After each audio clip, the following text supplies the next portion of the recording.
اب دریجی ویرا کے رائشی پیر محمد کا جواں سالہ بیٹا پچھلے 9 سال سے شوگر جیسے موذی مرض سے لڑ رہا ہے۔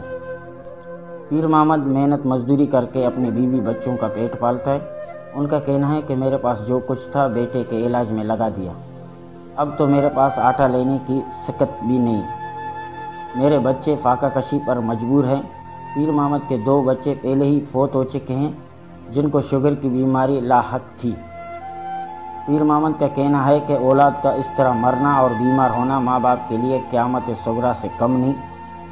خدا را میرے بیٹے اظہر کا علاج سے نجات دلایا جائے۔ یاد رہے پیر محمد حب ندی سے مچھلیاں پکڑ کر بیچتا ہے جو کہ مستقل طور پر میسر نہیں ہوتی۔ پیر محمد نے درد رکھنے والے انسانوں، علاقے کے MP، MNA اور وزیر اعلیٰ بلوچستان سے عاجزانہ اپیل کی ہے کہ خدا را میرے بیٹے کا علاج کروایا جائے۔